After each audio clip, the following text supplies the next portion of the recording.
बहुत समय पहले की बात है। एक राजा जो बहुत ही बड़े राज्य पर राज करता था। राजा बहुत ही न्यायप्रिय और विद्वान था। वह सबका हितैषी था। सारी प्रजा राजा के न्याय और व्यवहार से बहुत खुश रहते थे। सारी प्रजा में संतोष का भाव रहता था। एक दिन की बात है, उस राज्य के किसान के घर चोरी हो गया। किसान चोरी के दुख से बहुत ही परेशान हो गया। उसे समझ में नहीं आ रहा था कि वो अपने चोरी हुई धन को कैसे वापस पाए। राज्य के अन्य लोगों ने सलाह दिया वह राजा के दरबार में जाए। राजा उसके चोरी हुए धन का अवश्य पता लगा लेगा और उसके साथ जरूर न्याय होगा। सबकी बात मानकर किसान राजा के दरबार में पहुंच गया और राजा के सामने फरियाद करने लगा। राजा से अपने चोरी हुए धन के बारे में बता दिया तो राजा ने किसान की बात को सुनकर अपने मंत्री को आदेश दिया कि जल्द से जल्द किसान के धन के बारे में पता लगाए कि किसने किसान के घर चोरी किया है। राजा के मंत्री भी किसान की तरह काफी विद्वान और समझदार था, जिस पर राजा को बहुत अधिक विश्वास था। तो उसने राजा की आज्ञा पाते ही मंत्री ने चोरों का पता लगाने का काम शुरू किया। शाम को जब मंत्री अपने घर पहुंचा तो चिंता की लकीरें उसके माथे पर साफ दिख रहा था। मंत्री चोरों का पता लगाने के लिए उपाय खोज रहा था। इतने में मंत्री की पत्नी ने तुरंत अपने पति की चिंता को जान गई और चिंता का कारण पूछा तो मंत्री ने चोरी की सारी बात बता दी। तो मंत्री की पत्नी ने अपनी बुद्धि का परिचय देते हुए ये तो बहुत ही आसान है, इसके लिए मैं आपको एक उपाय बताती हूँ। इतना कहकर मंत्री की पत्नी ने कहा कि आप उस किसान के घर कुछ धन रखवा दीजिए और ये घोषणा भी करवा दीजिए कि राजा ने किसान को धन की भरपाई कर दिया और चोरी के बदले राजा ने 2 गुना धन दिया है। तो मंत्री ने अपनी पत्नी की बात मानकर ऐसे ही किया। किसान को राजा की तरफ से 2 गुना धन दे दिया गया और इसकी बात पूरे राज्य में फैला दिया गया, जिसकी खबर उन चोरों तक पहुंच चुकी थी। अब मंत्री ने अपनी पत्नी के बताए उपाय के अनुसार मंत्री के घर के पास भेष बदलकर रात में रुकने को कहा और किसान के घर पर अपने पहरेदार के साथ निगरानी करने को कहा। तो मंत्री अपने पहरेदार के साथ भेष बदलकर किसान के घर के पास रात में पहरा देने लगा था। इधर चोरों में लालच की भावना और अधिक बढ़ गई और वो फिर से किसान के घर चोरी करने जा पहुंचे। अंधेरी रात में उन चोरों ने अपना चेहरा ढककर किसान के घर में पहुंच गए और फिर सारा धन जल्दी से इकट्ठा करके वो बाहर जाने लगे। इतने में उन चोरों के सामने मंत्री और उनके पहरेदार पकड़ लिया गया। उन्हें अगले दिन दरबार में राजा के सामने उपस्थित किया गया। तो चोरों ने शर्मिंदगी से अपनी गलती मान लिया और राजा को अपने चुराए हुए सारे धन के बारे में बता दिया, जिसके बाद किसान को अपना सारा धन वापस मिल गया और राजा ने उन चोरों को कारागार में डालने का आदेश दिया। तो चोर क्षमा याचना करने लगे। तो राजा ने बोला, यदि तुम लोग चोरी करना छोड़ दोगे तो कारागार में नहीं डाला जाएगा। तो चोरों ने फिर कभी चोरी न करने का प्रण तो लिया। तो उन चोरों को किसान के खेतों में 1 साल तक काम करने को कहा गया। सब राजा के न्याय से बहुत ही खुश हुए। पूरे दरबार में राजा की जय जयकार होने लगा। इस प्रकार सभी को न्याय मिल गया। इस कहानी से हमें यही सीख मिलता है कि जो गलत मार्ग पर चलता है वो गलती बार बार करता है जब तक उसे सही और सच्चे अर्थों में उसकी गलती के लिए सजा ना मिल जाए। इसीलिए जीवन में गलत मार्गों का कभी सहारा नहीं लेना चाहिए। ये आसान हो सकता है लेकिन अंत बुरा ही हो। कड़ी मेहनत के बाद राजा विक्रमादित्य ने एक बार फिर बैताल को पकड़ लिया। वह उसे अपने कंधे पर लाद कर शमशान की ओर ले चली। रास्ते में बैताल ने राजा को एक नई कहानी सुनाना शुरू की और बैताल बोला, एक बार की बात है, काशी में एक राजा था जिसका नाम प्रताप मुकुट था। उसकी एक संतान था, नाम ब्रज मुकुट था। एक दिन ब्रज मुकुट दीवान के बेटे के साथ शिकार करने जंगल गया। काफी घूमने के बाद उस दोनों को एक तालाब दिखा जिसमें कमल खिले थे और हंस उड़ रहे थे। दोनों दोस्तों ने वहां रुककर तालाब के पानी से हाथ मुंह धोया और पास ही के बने महादेव के मंदिर में दर्शन करने चले गए। दोनों ने अपने घोड़े मंदिर के बाहर ही बांध दिए। फिर जब दोनों दोस्त दर्शन करके मंदिर से बाहर निकले तो उन्होंने देखा कि तालाब में एक राजकुमारी अपनी सहेलियों के साथ स्नान करने आई। राजकुमारी को देखकर राजकुमार काफी खुश हुआ। राजकुमार और राजकुमारी दोनों एक दूसरे को देखकर मोहित हो गए, जबकि दीवान का बेटा वही एक पेड़ के नीचे आराम करने लगा।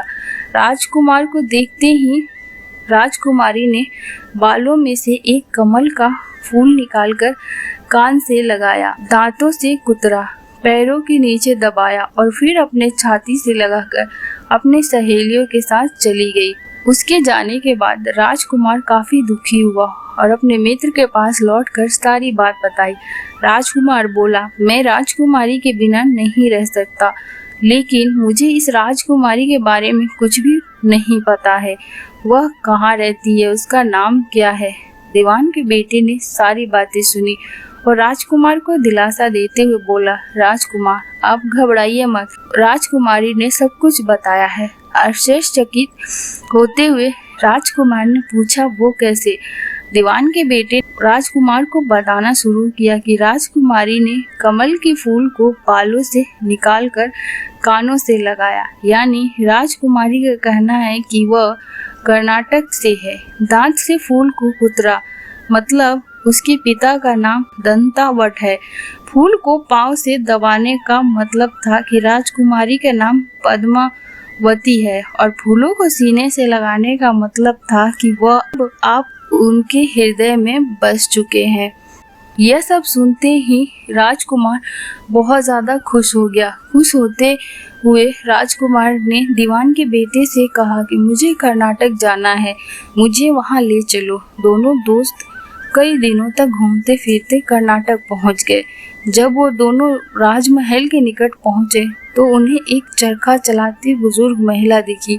महिला को देखते ही दोनों घोड़े से उतरे और उसके पास जाकर कहा, माई हम दोनों व्यापारी हैं, हम बहुत दूर से आए हैं, हमारा सामान अभी तक आया नहीं है, कुछ दिनों में हमारा सामान भी पहुंच जाएगा, हम दोनों को बस रहने के लिए थोड़ी सी जगह चाहिए। उनकी बातें सुनकर बुजुर्ग महिला की ममता जाग उठी।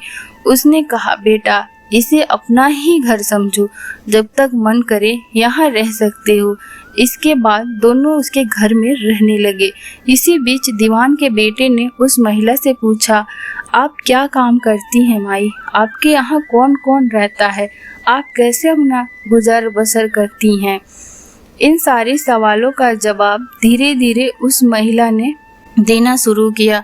उसने कहा, मेरा एक पुत्र है जो राजा के यहाँ नौकरी करता है। मैं राजा की पुत्री पद्मावती की दासी थी, बूढ़ी हो गई हूँ, इसीलिए घर में ही रहती हूँ। महाराज खाने को दे देते हैं और पूरे दिन मैं एक बार राजकुमारी से मिलने चली जाती हूँ। इतना सुनते ही राजकुमार ने बूढ़ी औरत को कुछ धन दिए और राजकुमारी तक संदेशा पहुँचाने को कहा। राजकुमार ने उस बूढ़ी महिला को कहा, माई कल तुम जब राजकुमारी के पास जाओ तो उनसे कहना, जेठ सुदी पंचमी को तुम्हें नदी के पास जो राजकुमार मिला था वो तुम्हारे राज्य में आ गया है। अगले दिन वो बूढ़ी औरत राजकुमार का संदेश लेकर राजकुमारी के पास गई। उस महिला की बात सुनते ही राजकुमारी गुस्सा हो गई। उन्होंने हाथों में चंदन लगाकर उस महिला के गाल पर तमाचा मारते हुए कहा, मेरे घर से निकल जाओ। बूढ़ी औरत ने घर लौटकर राजकुमार को सारी बात बताई। महिला की बातें सुनकर राजकुमार चौंक गया। फिर राजकुमार के मित्र ने राजकुमार को धैर्य बांधते हुए कहा, राजकुमार आप चिंतित न हो, राजकुमारी के बातों को समझने की कोशिश करें। ध्यान दें कि राजकुमारी ने उंगलियों को सफेद चंदन में डुबोकर गाल पर मारा। इसका मतलब अभी कुछ दिन चांदनी के हैं, उनके खत्म होने के बाद अंधेरा रात में मिलूंगी। कुछ दिनों बाद बूढ़ी महिला राजकुमारी के पास संदेशा लेकर पहुंची। इस बार राजकुमारी ने केसरी रंग में 3 उंगलियां डुबाकर बूढ़ी महिला के मुंह पर मारते हुए कहा, भागो यहाँ से। फिर उस महिला ने आकर राजकुमार को सारी बात बताई। राजकुमार यह सुनकर बहुत दुखी हुआ। इस पर दीवान के बेटे ने राजकुमार से कहा, इसमें दुखी होने की कोई बात नहीं है राजकुमारी ने कहा है कि अभी उसकी तबीयत ठीक नहीं है, तो इसीलिए 3 दिन और रुक जाओ। 3 दिन बाद वह बूढ़ी महिला फिर राजकुमारी के पास जा पहुंची। इस बार फिर से राजकुमारी ने उस महिला को फटकारा और पश्चिम की खिड़की से बाहर जाने के लिए कहा। वो महिला फिर से राजकुमार के पास गई और सारी कहानी सुनाई। तब दीवान के बेटे ने राजकुमार को समझाते हुए कहा कि मित्र, राजकुमारी ने आपको उस खिड़की के तरफ बुलाया है। राजकुमार यह सुनते ही खुशी से उछल पड़ा। उसने बूढ़ी महिला के कपड़े पहनकर नारी का भेष धारण किया, इत्र लगाया और हथियार बांधकर राजकुमारी से मिलने चल पड़ा। राजकुमार महल पहुंचा और खिड़की के रास्ते राजकुमारी के कमरे में पहुंच गया। राजकुमारी वहां पर तैयार थी और राजकुमार का इंतजार कर रही थी। राजकुमार जैसे ही कमरे में गया, उसकी आंखें खुली की खुली रह गई। राजकुमारी के कमरे में कई महंगे चीजें रखी हुई थी। रात भर राजकुमार और राजकुमारी साथ ही रहे। फिर जैसे ही दिन निकलने को आया, राजकुमारी ने उस राजकुमार को सबसे छिपा दिया। जब रात होने लगती तो राजकुमार बाहर आ जाता। इस तरह करते करते कई दिन बीत गए। फिर अचानक राजकुमार को अपने दोस्त की याद आई। राजकुमार को अपने दोस्त की चिंता हुई कि पता नहीं उसका दोस्त कहाँ है, कैसा होगा और उसका क्या हाल हुआ होगा। राजकुमार को दुखी देखकर राजकुमारी ने राजकुमार के दुख का कारण पूछा। उसके बाद राजकुमार ने राजकुमारी को अपने मित्र के बारे में बताया। राजकुमार ने कहा, वो मेरा बहुत अच्छा और चतुर दोस्त है, उसी की वजह से मैं तुमसे मिल पाया हूँ। यह सुनने के बाद राजकुमारी ने राजकुमार को कहा, मैं तुम्हारे दोस्त के लिए स्वादिष्ट भोजन बनाती हूँ, तुम उसे भोजन कराकर और उसे समझाकर वापस आ जाना। फिर राजकुमार खाना लेकर अपने दोस्त के पास पहुंचा। दोनों मित्र लगभग कई महीनों से नहीं मिले थे। मिलने के बाद राजकुमार ने अपने मित्र को सारी बात बताई। राजकुमार ने कहा, मैंने राजकुमारी को तुम्हारी चतुराई के बारे में बताया। राजकुमारी ने तुम्हारे लिए भोजन भिजवाया है। यह सब सुनकर दीवान का बेटा सोच में पड़ गया। उसने राजकुमार से कहा कि यह तुमने ठीक नहीं किया। राजकुमारी समझ गई कि तब तक मैं तुम्हारे साथ हूँ, तब तक वो आपको अपने बस में नहीं रख सकेगी, इसीलिए उन्होंने इस खाने में जहर डालकर भेजा है। यह कहते ही दीवान के बेटे ने उस खाने में से एक लड्डू लेकर सामने बैठे एक कुत्ते को दिया। लड्डू खाते ही कुत्ते की मृत्यु हो गई। यह देखते ही राजकुमार को बहुत बुरा लगा। उसने कहा कि ऐसी औरत से भगवान रक्षा करे। अब मैं उस राजकुमारी के पास जाऊंगा। दीवान के बेटे ने राजकुमार से कहा, नहीं, अब कुछ ऐसी तरकीब निकालनी चाहिए जिससे कि हम उसे साथ में अपने घर ले जा सके। आज रात तुम वहां जाओ और जब राजकुमारी सो रही हो तब उसकी बाईं जांघ पर त्रिशूल का निशान बना देना, फिर उसके गहने लेकर आ जाना। राजकुमार ने अपने मित्र की बात सुनी और उसके कहे अनुसार ही किया। फिर दीवान के बेटे ने योगी का भेष धारण कर लिया। उसने राजकुमार से कहा कि तुम इन गहनों को बाजार में बेच दो। अगर कोई पकड़े तो कहना मेरे गुरु के पास चलो और उसे मेरे पास ले आना। राजकुमार वो गहने महल के पास एक सुनार के पास ले गया। सुनार ने गहने को देखते ही पहचान लिया और राजकुमार को कोतवाल के पास ले गया। कोतवाल ने राजकुमार से सवाल पूछे तो राजकुमार ने कहा, यह गहने मुझे मेरे गुरु जी ने दिए हैं। यह सुनने के बाद कोतवाल ने गुरु यानी दीवान के बेटे को भी पकड़ लिया और राजा के दरबार में ले गया। राजा ने पूछा, योगी महाराज, आपको ये कीमती गहने कहाँ से मिले? योगी का वेश धारण किए हुए दीवान के बेटे ने कहा, महाराज, मैं शमशान में काली चौदस को डांकिनी मंत्र प्राप्त कर रहा था कि मेरे सामने डांकिनी आई।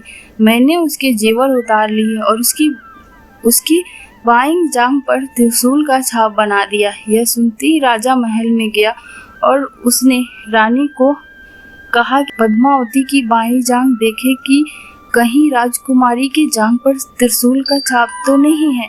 राजा की बात सुनते ही रानी ने देखा और सच में राजकुमारी की बाईं जांघ पर त्रिशूल का निशान था। यह जानकर राजा बहुत दुखी हुआ। फिर राजा योगी के पास गया और कहा कि योगी, बताओ धर्मशास्त्र में बुरी औरतों के लिए क्या सजा है? योगी ने उत्तर दिया, ब्राह्मण, वो औरत पुरुष और अपने राज्य में रहने वाले किसी से भी कोई बुरा काम हो जाए तो उसे राज्य से बाहर निकाल देना चाहिए। यह सुनते ही राजा ने पद्मावती को जंगल भेज दिया। वहाँ राजकुमार और दीवान का बेटा मौके का इंतजार में बैठे थे। राजकुमारी को अकेला पाकर दोनों उसे अपने नगर ले आए और खुशी खुशी रहने लगे। कहानी खत्म हुई और हर बार की तरह एक बार फिर से बैताल ने विक्रम से पूछा, तो राजन बताओ, इस कहानी में पापी कौन है? जल्दी बताओ राजन, वरना तुम्हारे सिर के टुकड़े टुकड़े कर दूंगा। विक्रम ने उत्तर देते हुए कहा, पापी राजा था, क्योंकि दीवान के पुत्र ने अपने मालिक का काम किया। कोतवाल ने राजा का कहना सुना और राजकुमार ने अपनी इच्छा पूरी की। लेकिन इस कहानी में राजा पापी था। उसने बिना सोचे समझे राजकुमारी को राज्य से बाहर निकाल दिया। विक्रम के इतना कहते ही बैताल फिर उड़कर पेड़ पर जा लटका। इस कहानी से हमें यही सीख मिलता है कि हमेशा बुद्धि का इस्तेमाल करके ही फैसला लेना चाहिए, वरना कोई भी भ्रमित करके कुछ भी करवा सकता है। रेवत देश में एक देवमाली नामक ब्राह्मण रहता था। वह वेद पुराणों का विद्वान था, शास्त्र प्राणियों पर दया रखने वाला और भगवान की पूजा करने वाला था। किंतु देवमाली में एक ही कमी थी, उसे धन और घर में उसकी बहुत आसक्ति थी। धन प्राप्त करने के लिए वो कुछ भी गलत कर्म करने में भी नहीं हिचकता था। धन के लोभ में वह चंडाल से भी दान ले लेता और दक्षिणा लेकर अपने व्रत, तप, पाठ आदि को भी दूसरे के लिए संकल्प कर देता था। उसके 2 पुत्र हुए, जयमाली और सुमाली। पुत्रों के बड़े होने पर उस लोभी ब्राह्मण ने दोनों पुत्रों को धन कमाने के लिए अनेक उपाय सिखाया। इसी प्रकार का जीवन यापन करते हुए एक दिन देवमाली के मन में विचार आया कि जरा देखूं तो मेरे पास कितना धन है, और वह अपने धन को गिनने बैठ गया। करोड़ों सोने की मोहर गिनते गिनते वह पहले तो बड़ा खुश हुआ, फिर उस धन को देखकर भगवान की कृपा से उसके चित्त में विचार का उदय हुआ। वह सोचने लगा, मैंने अपने बुढ़ापे तक हर तरह के अच्छे बुरे उपाय से इतना धन तो एकत्रित कर लिया, फिर भी अभी तक मेरा लोभ नहीं गया। अब भी मैं अपने घर में सोने का पर्वत देखने की इच्छा में रात दिन जल रहा हूँ। लोग कहते हैं कि धन से सुख मिलता है, किंतु इस धन ने मुझे क्या सुख दिया? बाहर से तो मैं भले सुखी दिखता हूँ, पर मेरे हृदय में तो तनिक भी चैन नहीं है। मैं तो रात दिन तृष्णा तथा चिंता की आग में जला करता हूँ। यह धन की तृष्णा ही मेरे कलेशों का कारण है। जिसको तृष्णा है वह कुछ पा जाए तो उसकी तृष्णा और बढ़ती जाती है। बुढ़ापे में नेत्र, कान, हाथ, पैर आदि सब इंद्रियां और शरीर तो दुर्बल हो जाता है, किंतु तृष्णा तो और भी बलवान होती जाती है। जिसको धन की तृष्णा है वह विद्वान होने पर भी मूर्ख है। धन के लिए मनुष्य रिश्तेदारों में शत्रुता कर लेता है और अनेक प्रकार के पाप करता है। बल, तेज, यश, विद्या, शूरता, कुलीनता और मान, इन सभी को धन की तृष्णा नष्ट कर देती है। धन का लोभी अपमान और कलेश की चिंता नहीं करता, वह पाप को पाप नहीं गिनता। वह अपने हाथों से अपने लिए दुख और नरक का मार्ग उत्साह पूर्वक बनाता। हाय, मैंने धन के लोभ में पड़कर सारी बहुमूल्य आयु नष्ट कर दी। मेरा शरीर भी क्षीण हो गया है। पाप बटोरने में ही मेरा जीवन लगा। इस प्रकार पश्चाताप से ब्राह्मण व्याकुल हो उठा। वह भगवान से अपने उद्धार के लिए प्रार्थना करने लगा। पश्चाताप एवं भगवान की प्रार्थना से देवमाली के हृदय में बल आया। देवमाली ने शेष जीवन भगवान के भजन में लगाने का निश्चय किया। उसने स्वयं जो धन कमाया था उसका आधा धन अपने पास रखकर शेष आधे धन को अपने दोनों पुत्र में बराबर बराबर बांट दिया। देवमाली ने अपने भाग के धन से मंदिर, सरोवर, कुएं, धर्मशाला आदि बनवाए, वृक्ष लगाए, अन्न दान किए। इस प्रकार अपने अपार धन को सत्कर्म में लगाकर वह तपस्या करने आश्रम को चला गया। आश्रम में देवमाली ने पुष्प फलों से सुशोभित सुंदर वृक्षों वाला एक आश्रम देखा। यहाँ अनेक वृद्ध मुनिगण सहस्त्र चिंतन में लगे रहते थे, भगवान की सेवा करते हुए निवास करते थे। उन्हीं मुनियों के बीच में एक परम शांत तेज पूज्य महात्मा भगवान की स्तुति कर रहे थे। देवमाली ने उसके चरणों में मस्तक रखकर प्रणाम किया एवं परम तपस्वी केवल सूखे पत्ते खाकर रहने वाले महात्मा जयंती थे। ब्राह्मण ने अपना सारा इतिहास महात्मा जयंती को सुनाकर नम्रता पूर्वक उनसे अपने उद्धार का उपाय पूछा। महात्मा जयंती ने कृपा करके ब्राह्मण से कहा, तुम नित्य निरंतर भगवान विष्णु का ही स्मरण और किसी के दोष मत देखो, किसी की चुगली मत करो, सदा परोपकार में लगे रहो, मूर्ख का साथ छोड़कर श्री हरि की पूजा में ही लगे रहो, काम क्रोध लोभ मोह मद देश को त्याग कर सभी प्राणियों को सर्वदा अपने सम्मान समझो, न तो कभी किसी से कोई कठोर वचन कहो और न कोई निर्दयता का व्यवहार करो। ईर्ष्या परम निंदा और अहंकार को सावधानी पूर्वक छोड़ दो, सभी प्राणियों पर दया करो, सत पुरुषों की सेवा करो, जो पापी है उन्हें पाप छुड़ाने का प्रयत्न करो, उन्हें धर्म का सच्चा मार्ग बताओ, प्रतिदिन आदर पूर्वक अतिथियों की सेवा करो, पुष्प माला फल तुलसी आदि से प्रतिदिन नियम पूर्वक भगवान नारायण की पूजा और व्रत करो, देवता ऋषि तथा प्रेतिगण के लिए तथा समय विधि पूर्वक हवन तर्पण एवं श्राद्ध करो, तब तुम्हारे सभी दुख दूर हो जाएंगे, तुम्हें परम शांति प्राप्त होगी। मुनि जयंती की आज्ञा मानकर देवमाली साधन में लग गया। यदि कभी कोई शंका होती तो वह गुरु से पूछकर संदेह दूर कर लेता। इस प्रकार श्रद्धा एवं दृढ़ता से नियम पूर्वक साधन करने में उसका हृदय निर्मल हो गया। भगवान की कृपा से उसे ज्ञान प्राप्त हुई और अंत में गुरुदेव की आज्ञा से वाराणसी काशी में आकर देवमाली ने भगवान का परम पद प्राप्त किया। इस कहानी से हमें यही शिक्षा मिलती है कि कभी भी लोभी नहीं होना चाहिए और सदैव भगवान को याद करते रहना चाहिए। एक दिन की बात है, पिता ने देखा कि उसका बेटा गुमसुम बैठा हुआ है। वह बेटे के पास गया और उससे पूछा, बेटा क्या बात है, गुमसुम से क्यों बैठे हो? बेटे ने जवाब दिया, मैं कुछ सोच रहा हूँ पापा। पिता बोला, मुझे तो पता चले कि तुम क्या सोच रहे हो। मैं ये सोच रहा हूँ पापा कि मेरी जिंदगी की कीमत क्या है। पिता मुस्कुरा उठे और बोला, अच्छा ये बात है, यदि तुम सच में अपनी जिंदगी का कीमत समझना चाहते हो तो जैसा मैं कहता हूँ वैसा करो। बेटा तैयार हो गया। पिता ने उसे एक पत्थर दिया जो दिखने में साधारण सा ही था और कहा, बेटा इस पत्थर को लेकर बाजार जाओ, वहाँ किसी स्थान पर ये पत्थर हाथ में लेकर बैठ जाना। कोई इसकी कीमत पूछे तो कहना, कुछ नहीं, बस अपनी 2 उंगलियां खड़ी कर देना। बेटा बाजार चला गया और एक जगह पर हाथ में पिता का दिया हुआ पत्थर लेकर बैठ गया। उसे वहां बैठे हुए कुछ समय ही गुजरा था कि एक बूढ़ी औरत उसके पास आई और पूछने लगी, बेटा इस पत्थर की क्या कीमत है? लड़का कुछ बोला नहीं, बस अपने पिता के कहे अनुसार अपनी 2 उंगलियां खड़ी कर दी। बूढ़ी औरत बोली, अच्छा 200 रुपया, ठीक है, मैं इस पत्थर को 200 रुपये में खरीदने को तैयार हूँ, मुझे ये पत्थर दे दो। बूढ़ी औरत की बात सुनकर लड़का हैरान रह गया। उसे अंदाजा ही नहीं था कि एक साधारण से दिखने वाला पत्थर के लिए कोई 200 रुपये भी दे सकता है। खैर उसने वह पत्थर बेचा नहीं और घर आ गया। घर आकर उसने सारी बात अपने पिता से बताई। तब पिता ने उससे कहा, इस बार तुम एक म्यूजियम में जाना, वहाँ भी कोई तुमसे इस पत्थर की कीमत पूछे तो पहले की तरह 2 उंगलियां खड़ी कर देना। लड़का पत्थर लेकर म्यूजियम चला गया।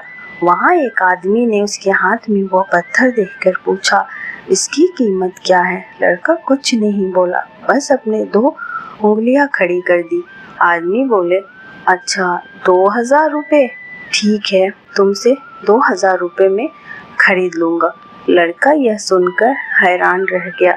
उसे यकीन नहीं हो रहा था कि कोई इस पत्थर के 2000 रुपये भी दे सकता है। पत्थर बेचने से मना कर वो घर आ गया। अपने पिता को उसने सारी बात बताई। तब पिता ने कहा, अब मैं तुम्हें आखिरी जगह भेजता हूँ, इस पत्थर को लेकर अब तुम किसी कीमती पत्थरों की दुकान पर जाओ और वहाँ भी कोई तुमसे इसकी कीमत पूछे तो कुछ मत कहना, पहले की तरह बस 2 उंगली दिखा देना।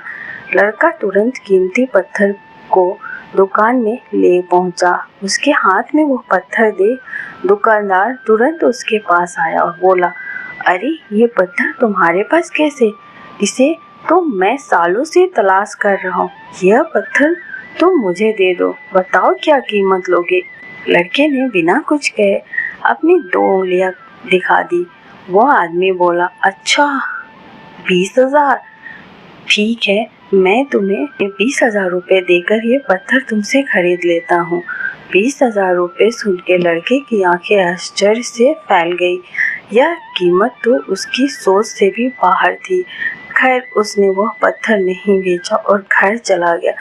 घर पहुंचकर उसने अपने पिता से बताया, पापा यकीन ही नहीं हो रहा है कि कोई इस पत्थर को 20,000 रुपये भी देने को तैयार है। यह कैसा पत्थर है पापा?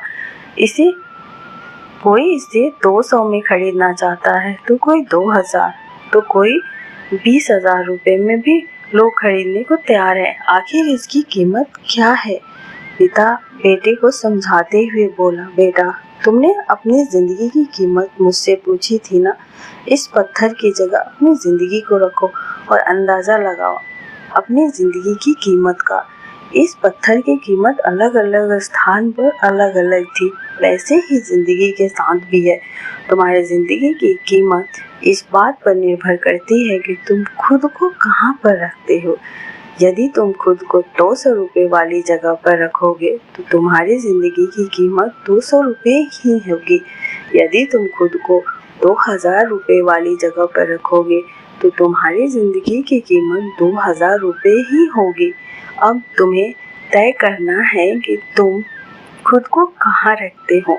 इस कहानी से हमें यही सीख मिलती है कि लोग हमारा और ज़िंदगी का अलग अलग मूल्यांकन करते हैं। जो हमसे प्यार करते हैं, हमें अपना समझते हैं, उनके लिए हम सब कुछ होते हैं। लेकिन जो हमें बस इस्तेमाल करना चाहते हैं, हमारा फ़ायदा उठाना चाहते हैं, उसके लिए हम कुछ भी नहीं होते। वास्तव में जीवन अमूल्य है, इसका महत्व समझे। एक गांव में एक किसान रहता था। उसका नाम भोलू था। स्वभाव से अत्यंत ही भोला था। उसके पड़ोसी राजगायक तेज सिंह रहता था। वह तो भोलू का हम उम्र था, लेकिन राजगायक होने के घमंड में भोलू से दोस्ती नहीं रखता था। वह नित्य प्रति सुबह सुबह गाने का अभ्यास किया करता था। भोलू के कानों में जब उसके सुरीली गानों की बोल पड़ते तो उसका दिल करता कि वह भी गाए, लेकिन उसे गाना नहीं आता था। एक दिन उसने सोचा, क्यों न मैं तेज सिंह से गाना सीख लूं। जब भी मैं उदास होऊंगा गाना गाकर मन बहला लिया करूंगा। यह सोचकर वो तेज सिंह के पास गया। बोला, भाई तुम बहुत अच्छा गाते हो, मैं भी गाना सीखना चाहता हूँ, क्या तुम मुझे गाना सिखाओगे? तेज सिंह उसका मजाक उड़ाते हुए बोला, अच्छा तो अब तुम एक मामूली किसान होकर गाना सीखना चाहते हो? भोलू उसका व्यंग समझ नहीं पाया। बोला, हाँ भाई, गाना सीखने की मेरी तमन्ना है, कृपया मुझे सिखा दो। तो ऐसा करो भोलू, वह जो तुम ऊपर पहाड़ी पर एक गुफा देख रहे हो ना, वहीं पर मेरे गुरु रहते हैं। उनके पास 5 वर्ष रहकर मैंने यह विद्या पाई है।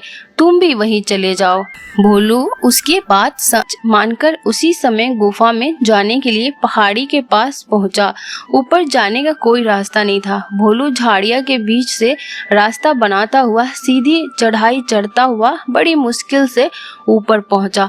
सामने गुफा थी। वह गुफा में चला गया। चारों तरफ अंधेरा फैला हुआ था, कुछ दिखाई नहीं दे रहा था। भोलू आवाज लगाने लगा, गुरुजी गुरुजी। भोलू ने बार बार आवाज लगाई, लेकिन गुफा में से कोई नहीं बोला। भोलू परेशान हो गया। उसने फिर आवाज लगाई, कोई है जो मुझे गाना सिखाएगा? अभी अचानक गुफा में एक रोशनी फैल गई। यह देखकर भोलू बहुत ही आश्चर्यचकित हुआ और उसने यह भी देखा कि सफेद रंग के वस्त्र पहने और हाथ में वीणा लिए एक दिव्य स्त्री उनके सामने खड़ी है। भोलू से कुछ बोलते नहीं बना। तब वह स्त्री पूछने लगी, कौन हो तुम? यहाँ कैसे आए? जी, मेरा नाम भोलू है, मैं नीचे गांव में रहता हूँ, मैं गाना सीखना चाहता हूँ, इसीलिए यहाँ आया हूँ। भोलू हकलाते हुए बोला, लेकिन गाना सिखाने के लिए तुम्हें यहाँ किसने भेजा है? वह स्त्री पूछने लगी, मेरा पड़ोसी मित्र तेज सिंह राज गायक है। उसने मुझे बताया कि इस गुफा में उसके गुरु रहते हैं, जिससे उसने संगीत विद्या सीखी थी। उसी ने मुझे यहाँ भेजा है। भोलू ने डरते डरते उत्तर दिया। वह स्त्री बोली, अच्छा, तुम्हारे मित्र तुम्हें गाना सिखाने के लिए यहाँ भेजा है? जी हाँ, लेकिन आप कौन हैं? गुरुजी कहाँ हैं? तुम मुझे ही अपना गुरु समझ लो, मैं तुम्हें गाना सिखाऊंगी। वह स्त्री बोली, तो आप संगीत की देवी हैं? मेरा प्रणाम स्वीकार करें। ऐसा कहकर भोलू उस स्त्री के चरणों में झुक गया।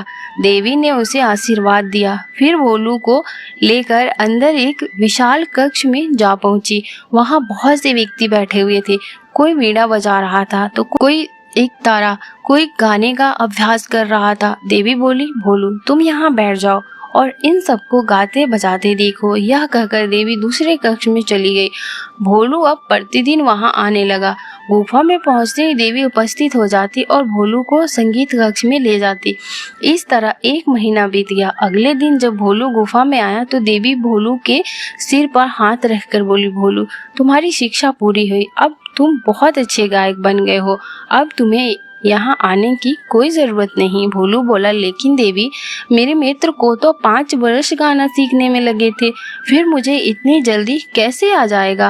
भोलू, जो मन के अच्छे होते हैं वो केवल परिश्रम करते हैं, फल की तरफ ध्यान नहीं देते, इसीलिए उन्हें हर विद्या का ज्ञान शीघ्र प्राप्त होता है।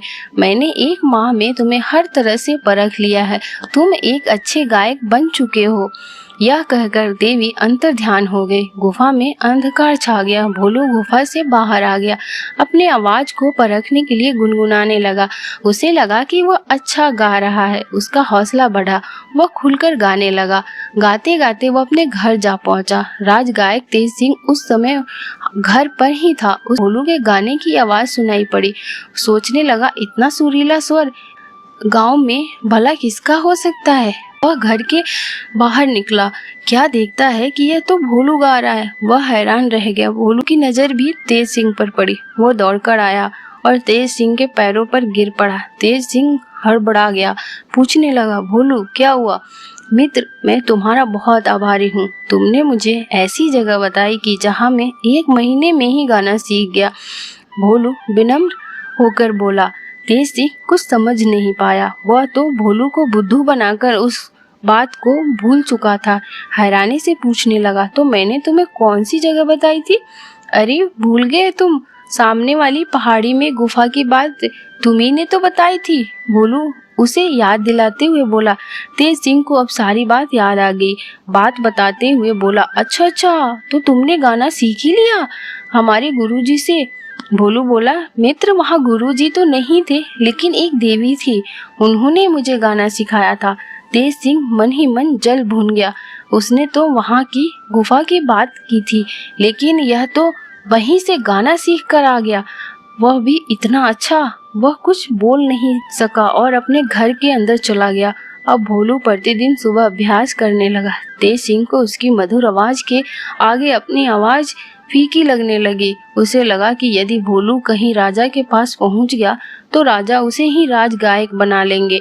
यह सोचा, क्यों न मैं अगली सुबह में जाकर देवी का आशीर्वाद ले आऊं। यह सोचकर वह पहाड़ी की ओर चल दिया। ऊपर गुफा में पहुंचकर तेज सिंह ने आवाज लगाई, संगीत की देवी, मैं गाना सीखना चाहता हूँ। देवी प्रकट हो गई। पूछने लगी, कौन हो तुम? मेरा नाम तेज सिंह है। मेरे पड़ोसी मित्र भोलू ने मुझे यहाँ भेजा है। वैसे तो मैं राज गायक हूँ, लेकिन मैं भी अपने गाने में भोलू जैसी मधुरता लाना चाहता हूँ। आप मेरी आवाज को भी वैसे ही मीठा बना दीजिए। तेज सिंह जल्दी से बोला। देवी समझ गई कि तेज सिंह वही है जिसने भोलू को धोखा दिया था। वो बोली, तेज सिंह, तुम्हारी आवाज में तो भोलू जैसी मिठास आ ही नहीं सकती। तुम्हारे मन में तो छल कपट भरा हुआ है। मन साफ हो तभी आवाज भी मधुर होती है। तुम्हें तो मैं भोलू को धोखा देने के अपराध में दंड देती हूँ कि जो संगीत तुमने इतने वर्ष लगाकर मेहनत से सीखा वो भी तुम भूल जाओ। यह कहकर देवी अदृश्य हो गई। तेज सिंह घबराकर गुफा से बाहर आ गया। उसने गला खखार कर गाना चाहा, लेकिन यह क्या? उससे गाया ही नहीं जा रहा था। एकदम बेसुरी आवाज निकल रही थी। वह रोता हुआ भोलू के पास पहुंचा, उसे सारी बात बताई। बोला, भोलू, मैं अपने किए पर बहुत शर्मिंदा हूँ, कृपया मुझे माफ कर दो। अरे दोस्ती में कैसी माफी? माफी हम चलकर देवी से मांगते हैं, वो बहुत दयालु है, अवश्य माफ कर देंगी। चलो उठो, वही चलते हैं। भोलू बोला। वे दोनों फिर गुफा में पहुंच गए। तभी देवी उपस्थित हो गई। पूछने लगी, कहो भोलू, कैसे आना हुआ? देवी को प्रणाम कर भोलू बोला, देवी, मेरे मित्र को माफ कर दो, उसे उसकी मधुर आवाज लौटा दो। लेकिन भोलू, इसने तुम्हें बुद्धू बनाया था। भोलू ने बोला, लेकिन अब ये अपने किए पे पछता रहा है। अच्छा, तुम कहते हो तो मैं इसकी आवाज वापस कर देती हूँ। यह कहते हुए देवी ने तेज सिंह के सिर पर हाथ रखा। बोली, तेज सिंह, विद्या बांटने से बढ़ती है, छिपाने से और धोखा देने से घटती है, ये बात हमेशा याद रखना। जी कहते हुए तेज सिंह देवी के चरणों में झुक गया। दोनों मित्र गुफा से बाहर आ गए। तेज सिंह गाने लगा। अब उसकी आवाज अत्यंत सुरीली हो गई थी। वो बहुत खुश था। भोलू से बोला, भोलू, तुम्हारे कारण मेरी आवाज मुझे वापस मिल गई। मैं तुम्हारा एहसानमंद हूँ। मैं तुम्हें कल ही राज दरबार में ले चलूंगा। अब तुम राजगायक बनकर मान सम्मान पाना। मैं कहीं और चला जाऊंगा। भोलू बोला, मित्र, मैंने राजगायक बनने के लिए गाना नहीं सीखा। मैं तो केवल अपने मन की खुशी के लिए गाना सीखना चाहता था। मैं तो एक किसान हूँ, खेती बाड़ी में ही मेरा मन रमता है। राजगायक तो तुम ही हो और तुम ही रहोगे। एक गांव में एक व्यक्ति था जिसका एक छोटा सा घर था और वो बस आज में जीने जितना कमाता था। उसे कल का कोई भय न था। उसकी ईश्वर में अपार भक्ति थी। उसका मानना था, ईश्वर जो करता है भले के लिए करता है। उसके चेहरे पर यह शांति का भाव देखकर कई लोगों को उस पर क्रोध आता था। सच तो यह था कि लोग उससे जलते थे। आज के समय में कोई किसी को संतोष देखकर जलता है, पर वह व्यक्ति सभी को सिखाता था कि ईश्वर में विश्वास रखे। वो जो करता है अच्छा के लिए करता है। एक दिन गांव में एक बच्चे की उंगली दरवाजे में फंस गई और कट गई। वो बहुत रोया। पास के दवाखाने में ले जाकर उसकी मलहम पट्टी की गई, लेकिन उसकी आधी उंगली को नहीं जोड़ा जा सका। उसकी माँ बहुत रो रही थी। उसके पिता भी बहुत दुखी थे। तभी वह संतुष्ट व्यक्ति वहां से गुजरा। उसने पूरी बात सुनकर बच्चे और उसके माता पिता को समझाया और कहा, भगवान में विश्वास रखे, वो जो करता है अच्छे के लिए करता है। यह सुनकर बच्चे के माँ बाप और गांव के लोगों को गुस्सा आ गया। हमारे बच्चे की उंगली कट गई, तुम्हें और तुम्हारे भगवान को क्या अच्छा दिख रहा है? वो व्यक्ति मुस्कुराते हुए बोला, देखो सज्जन, वक्त तुम्हें सब बताएगा, और वहां से चला जाता है। 6 महीने बाद गांव में कुछ अंधविश्वासी जंगली लोगों की टोली के कारण भय उत्पन्न हो गया। वे लोग हर एक गांव से एक बच्चे को ले जाते और उसकी बलि देते। उनका मानना था कि इससे खुशहाली आती है। तब इस गांव की बारी थी। वे लोग उसी बच्ची को उठाकर बलि देने ले गए, जिसकी छोटी उंगली कट गई थी। उसके माँ बाप का रो रो कर बुरा हाल था, पर उन लोगों ने एक न सुनी। उनके अनुसार जिसकी बलि दी जाती है वो शहीद माना जाता है। जब उस बच्चे को बलि के लिए तैयार किया गया, तब उस टोली की मुखिया ने देखा कि बच्चे की एक उंगली कटी हुई है। इस तरह उन लोगों ने इस बच्चे को छोड़ दिया और वहां से चले गए, क्योंकि उन्हें एक गांव से एक ही बच्चा लेना था। बच्चा सही सलामत घर पहुंच गया। सभी की खुशी का ठिकाना न था। तभी वह संतुष्ट व्यक्ति आया। बच्चे के माँ बाप ने उसको हाथ जोड़कर कहा, भाई, तुम सही थे। ईश्वर जो करता है अच्छे के लिए करता है। इस कहानी से हमें यही सीख मिलती है, ऐसा नहीं कि अंधविश्वासी बने और भगवान पर सब कुछ छोड़ कर्महीन बन जाए। लेकिन अगर कोई दुर्घटना घटी है तो उसे लेकर न बैठे, आगे की ओर देखे, क्योंकि जीवन में जो होता है उसका कोई न कोई अर्थ जरूर होता है। साहूकार था, उसके पास बहुत दौलत थी। उसने इतनी दौलत हासिल कर ली थी कि अगले 7 पीढ़ियां बैठकर खा ले तो भी खत्म नहीं होगी। हालांकि ये अमीर आदमी तभी भी खुश नहीं था। उसके मन में कुछ ऐसा था कि वह रात भर सो नहीं पाता था, इसीलिए वह सच्चे सुख से वंचित रह गया। ने सबसे पूछा कि वो ऐसा क्या कर सकता है जिससे कि सुख और शांति से जी सके।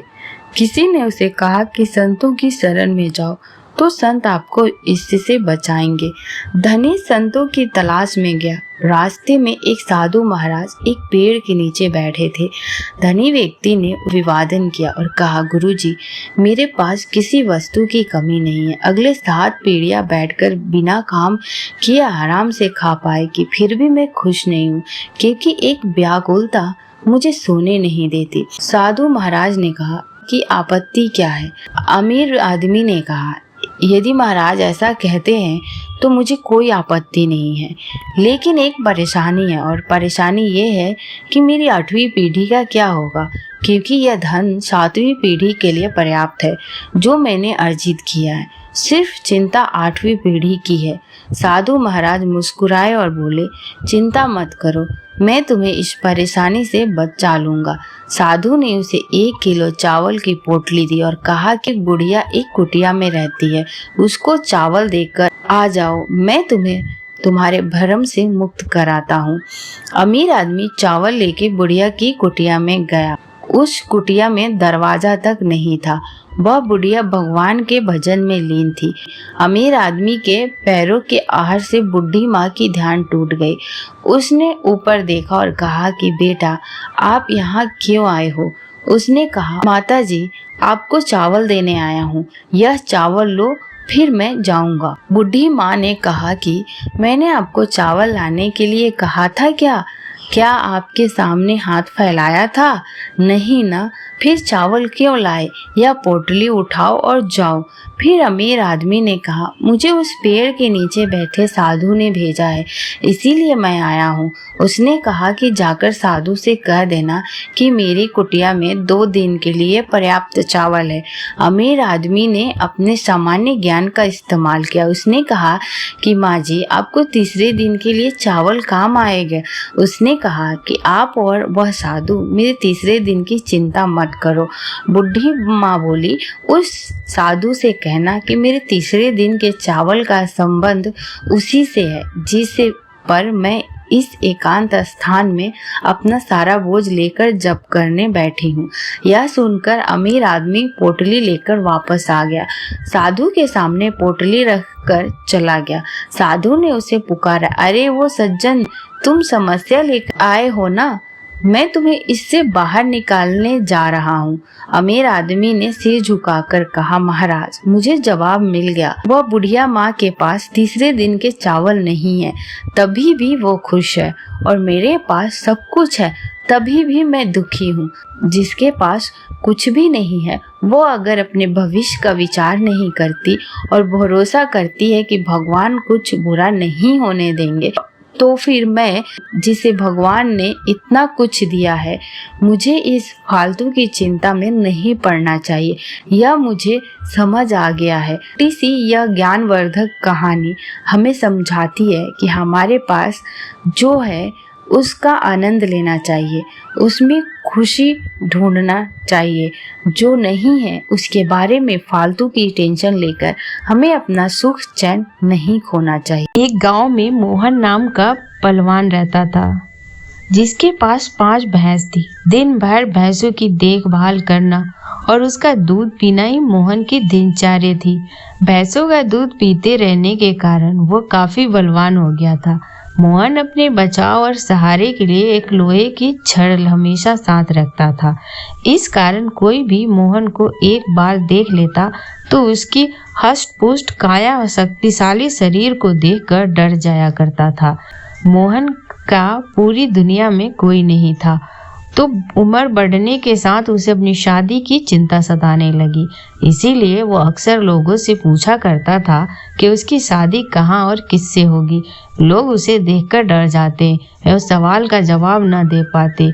इस पर मोहन उनके साथ मारपीट किया करता था, जिसके चलते लोगों ने उस रास्ते से गुजरना ही बंद कर दिया था। एक बार किसी दूसरे गांव का एक ब्राह्मण और एक हमाम किसी विवाह समारोह से जा रहे थे। रास्ते में उन्हें मोहन मिल गया। मोहन ने ब्राह्मण को देखा तो उसने दोनों को अपने पास बुलाते हुए कहा कि आप तो मुझे ज्ञानी नजर आते हैं, बताइए मेरी शादी कब और कहाँ होगी। इस तरह पहलवान का सवाल सुनकर दोनों ठिठक गए। हमाम काफी चतुर था। उसने सोचा अगर हम इससे बहस करेंगे तो इसके बल के आगे हमारा कोई मुकाबला नहीं। हमाम को एक तरकीब सूझी और उसने दूर एक ताड़ के पेड़ की ओर उंगली से इशारा करते हुए कहा, आपकी शादी वही होगी। हमाम की बात सुनकर मोहन फूला नहीं समाया और खुश होकर उसने अपनी 5 भैंस दोनों को दान में दे दी और ताड़ के पेड़ की दिशा में चल पड़ा। उस ताड़ के पेड़ के पास एक महिला अपने पति एवं बच्चे के साथ रहती थी। उसका पति बड़ा ही धूर्त एवं आलसी किस्म का शख्स था और उसे बात बात पर झूठ बोलने की आदत थी। इस वजह से वह महिला अपने पति से बेहद परेशान रहती थी। काफी दूर पैदल चलने के बाद जब मोहन ताड़ के पेड़ के पास पहुंचा तो वो औरत घर के बाहर निकली। घर के आंगन में प्रवेश करते हुए मोहन लड़खड़ा कर गिर पड़ा और उसका एक हाथ औरत के गाल पर तमाचे की तरह लग गया। औरत को लगा कि पहलवान जरूर उसके पति को जानता होगा। उसके एक हाथ से गाल मलते हुए औरत ने पहलवान को अतिथि कक्ष में बिठाने के लिए कहा और उसे जलपान कराने लगे। इतने में औरत का पति वहां पहुंच गया। एक पराये मर्द के साथ अपनी पत्नी को देखकर वह गुस्से से मोहन की ओर इशारा कर पत्नी से पूछने लगा कि यह आदमी कौन है।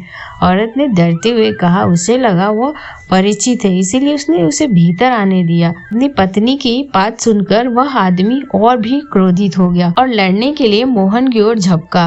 आदमी को रोकने के लिए मोहन ने अपने लोहे की छड़ उसके सिर पर रख दी, जिससे वो आदमी वहीं मर गया। यह सब देखकर उसकी पत्नी रोने लगी। माहौल को देखकर पहलवान वहां से जाने लगा। उस औरत ने मोहन को रोक लिया और कहने लगी कि उसके पति के अलावा घर में कमाने वाला कोई नहीं था और उसकी मृत्यु के बाद अब तुम्हें हमारे साथ ही रहना होगा। इसके बाद मोहन उस औरत के साथ उसी घर में रहने लगा।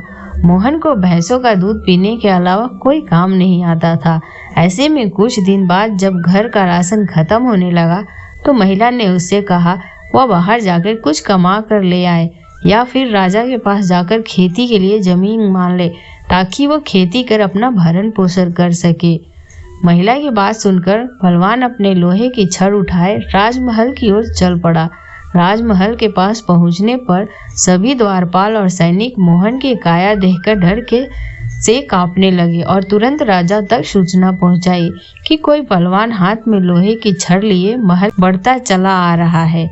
सूचना पाकर राजा ने तुरंत अपने मुंशी को बुलाया और उसके तत्काल पहलवान के पास जाकर आने का कारण पूछने को कहा। पहलवान मुंशी को खेती के लिए जमीन मांगने की अपनी विनती बताता है। संदेश लेकर राजा के पास पहुंचने पर राजा पहलवान को ढेर सारी जमीन देने का आदेश देता है। मुंशी बेहद चतुर होता है तो वह राजा द्वारा पहलवान को दी गई अधिकांश जमीन स्वयं के लिए रख कर मोहन को कब्रिस्तान के पास एक बंजर जमीन का छोटा सा टुकड़ा दे देता है, जिसे पाकर पहलवान खुशी खुशी वापस लौट जाता है। उस बंजर जमीन के पास के बीच में एक पीपल का पेड़ होता है जिस पर भूतों का बसेरा होता है। जमीन को फसल उगाने योग्य बनाने के लिए जब पहलवान जुताई शुरू करता है तो पेड़ के कारण उस खेत जोतने में परेशानी आने लगती है। मोहन उस पेड़ को उखाड़ने की ठान लेता है और अपनी लोहे की छड़ से उस पर प्रहार करता है, जिससे करीब 150 भूत पेड़ से नीचे गिर जाते हैं और गुस्से से पहलवान की ओर लड़ने के लिए दौड़ते हैं। पहलवान अपनी छड़ से सभी भूतों के छक्के छुड़ा देता है। पहलवान से जीतना असंभव जानकर भूत मोहन के सामने पेड़ न काटने की गुजारिश करने लगे। भूतों ने यह कहा, यह हमारा घर है, हम कई साल से यहाँ रह रहे हैं, हमारे घर को मत उजाड़ो। भूतों ने इसके बदले खेतों में काम कर उपज मोहन के घर पहुँचाने का प्रस्ताव रखा। मोहन को भूतों पर दया आ जाती है और वो उनका प्रस्ताव स्वीकार कर घर चला जाता है। इसके बाद से भूत समय समय पर परवान के घर हर फसल पहुंचाने लगे। एक बार उन भूतों का गुरु उनसे मिलने आता है। सभी भूतों को धुला पतला कमजोर देखकर वह उनकी दुर्दशा का कारण पूछता है। भूतों से पूरा वृतांत सुनने के बाद गुरु पहलवान को सबक सिखाने की ठानता है और उसके घर की ओर चल पड़ता है। भूतों का गुरु एक बिल्ली का रूप धारण कर पहलवान पर हमला करने की योजना बनाता है। उन दिनों पहलवान के घर रोज एक बिल्ली रसोई में घुसकर सारा दूध पी जाती थी, जिससे वो काफी परेशान था। उस दिन पहलवान भी उस बिल्ली को सबक सिखाने के लिए दरवाजे के पीछे छिपकर बिल्ली का इंतजार कर रहा था। जैसे ही बिल्ली के रूप में भूतों का गुरु कमरे में प्रवेश करता है, पहलवान उस पर प्रहार कर देता है। पहलवान के प्रहार से भूतों के गुरु की कई हड्डियां टूट जाती है और वो अपने असली रूप में आकर अपनी जान बख्शने का निवेदन करने लगता है। मोहन ने भूतों के गुरु को छोड़ने पर खुद के लिए सजा चुनने के लिए कहा। ऐसे में भूतों के गुरु ने कहा कि उसे बख्शने पर वह राशन की मात्रा दुगुनी कर देगा। भूतों के गुरु की इस बात पर कुछ देर विचार करने के बाद पहलवान उसे छोड़ देता है।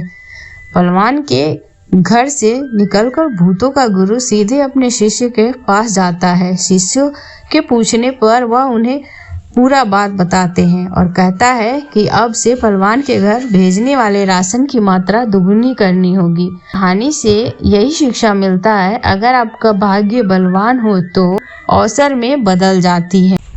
एक बार की बात है, एक गांव में एक ब्राह्मण रहता था। वह सुबह उठता, नहाता, पूजा करता, खाना खाता और फिर सो जाता। उसके पास किसी भी चीज की कमी नहीं थी। एक बड़ा खेत, खाना पका कर देने वाली एक सुंदर सी पत्नी और 2 बच्चों का अच्छा परिवार था। सब कुछ होने के बाद भी ब्राह्मण के घर वाले एक बात से बहुत परेशान थे। वो बात ये थी कि ब्राह्मण बहुत आलसी था। वो कभी भी काम खुद नहीं करता था और दिन भर सोता रहता था।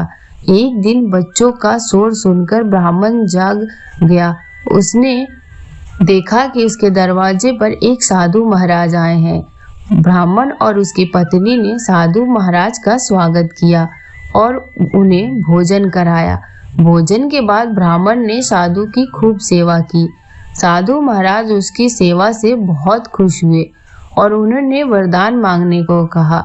ब्राह्मण ने वरदान मांगा कि मुझे कोई भी काम न करना पड़े और मेरी जगह कोई और मेरा काम कर दे। तब साधु उसे वरदान में एक जिन देते हुए और साथ में ये भी कहते हैं कि जिन को हमेशा व्यस्त रखना, अगर उसे काम नहीं दिया तो तुम्हें खा जाएगा। वरदान पाकर ब्राह्मण मन ही मन बहुत खुश हुआ और साधु को आदर के साथ विदा किया। साधु के जाते ही वहां एक जिन प्रकट हुआ। पहले तो ब्राह्मण उसे देखकर डर जाता है, लेकिन जैसे ही वो ब्राह्मण से काम मांगता है तो ब्राह्मण का डर दूर हो जाता है और वो उसे पहला काम खेत जोतने का देता है। जिन वहां से गायब हो जाता है और ब्राह्मण की खुशी का ठिकाना नहीं रहता। कुछ ही देर बाद जिन फिर वापस आ जाता है और बोलता है कि खेत जोत दिया, दूसरा काम दीजिए। ब्राह्मण सोचता है कि इतना बड़ा खेत इसने इतनी जल्दी कैसे जोत दिया।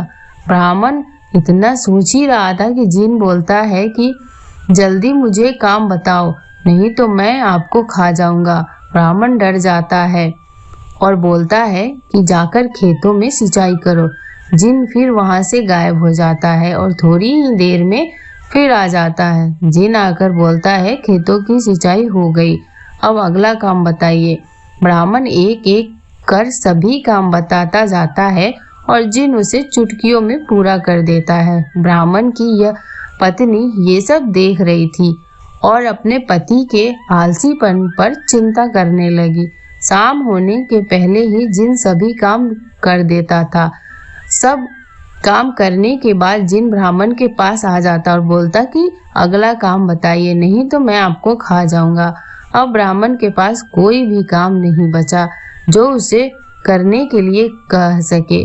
उसे चिंता होने लगी और वह बहुत डर जाता है। जब ब्राह्मण की पत्नी अपने पति को डरा हुआ देखती है तो अपने पति को इस संकट से निकालने के बारे में सोचती है। वह ब्राह्मण से बोलती है कि स्वामी, अगर आप मुझे वचन देंगे कि आप भी आलस नहीं करेंगे और अपने सभी काम खुद करेंगे तो मैं इस जिन को काम दे सकती हूँ। इस पर ब्राह्मण सोचता है कि पता नहीं यह क्या काम देगी। अपनी जान बचाने के लिए ब्राह्मण अपनी पत्नी को वचन दे देता है। इसके बाद ब्राह्मण की पत्नी जिन से बोलती है कि हमारे यहाँ एक कुत्ता है, तुम जाकर उसकी पूंछ पूरी सीधी कर दो। याद रखना उसकी पूंछ एकदम सीधी होनी चाहिए।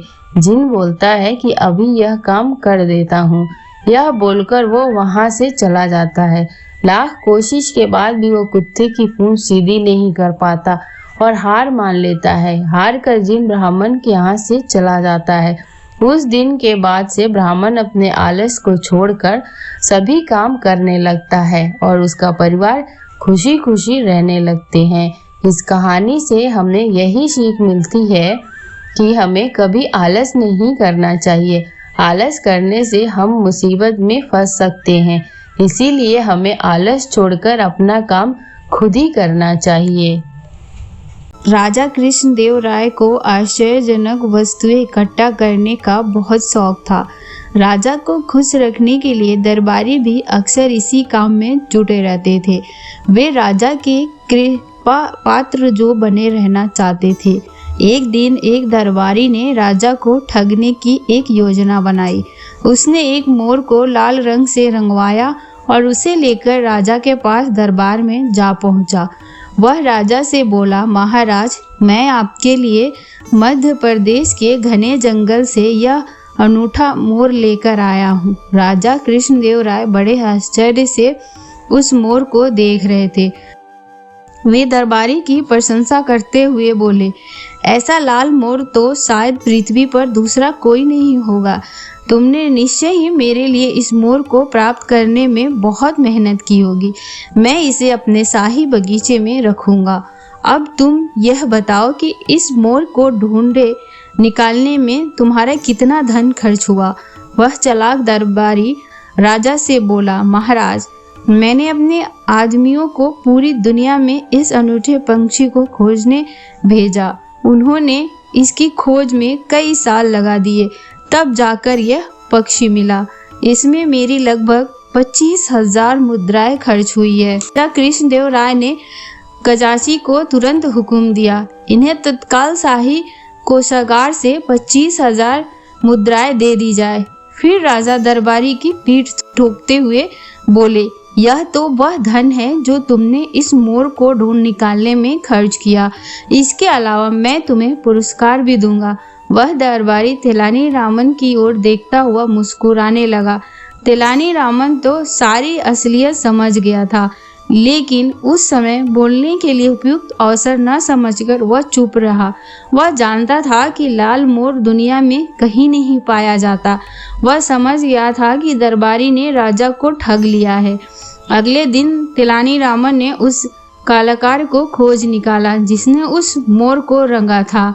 वह उसके पास 4 सामान्य मोर ले गया, उससे उन्हें भी लाल रंग से रंग देने को कहा। फिर वह उन 4 लाल मोरों को लेकर दरबार में जा पहुंचा। राजा उसके साथ 4 लाल मोरों को देखकर आश्चर्यचकित रह गए थे। वह राजा से बोला, ये दरबारी महोदय तो 25,000 मुद्राएं में एक लाल मोर लेकर आए थे। मैं 10,000 मुद्राओं में 4 लाल मोर लेकर आया हूँ। निश्चय ही मोरों का इतना अनूठा संग्रह संसार के किसी राजा के पास न होगा। इधर तेलानीरामन की यह करामत देखकर उस दरबारी के चेहरे का हवाई उड़ गई। वह समझ नहीं पा रहा था कि आखिर तेलानीरामन की योजना क्या है। राजा ने खजांची को आदेश दिया, तेलानीरामन को शाही कोषागार से 10,000 मुद्राएं दे दी जाए। तभी तेलानीरामन ने बोला, महाराज, पुरस्कार का वास्तविक अधिकारी मैं नहीं हूँ। पुरस्कार का तो यह कलाकार को मिलना चाहिए जिसने इन मोरों को लाल रंग से रंगा है। तिलानी रामा की बात सुनकर राजा को बहुत आश्चर्य हुआ। जब राजा ने तिलानी रामा से सारी बात स्पष्ट करने को कहा तो वह उस कलाकार को भी दरबार में ले आया। फिर उसने राजा से कहा, महाराज, यह कलाकार बहुत ही कुशल और अनुभवी है। 5 मोरों को लाल रंग से इसी ने रंगा था। राजा को यह समझते देर न लगी कि दरबारी ने उन्हें ठगा था। वे उस दरबारी को बुरी तरह फटकारते हुए बोले, तुमने हमारे विश्वास को छला है, जिसका तुम्हें उचित दंड मिलेगा। कोषागार से लिया गया धन तुम्हें वापस करना होगा। इसके अलावा तुमसे 5000 मुद्राओं का जुर्माना भी लिया जाएगा। राजा का आदेश सुनकर उस दरबारी का चेहरा उतर गया। वह मुंह लटकाकर चुपचाप दरबार से चला गया। फिर राजा ने तिलानी रामा की बुद्धिमत्ता की प्रशंसा करते हुए उसे इनाम भी दिया।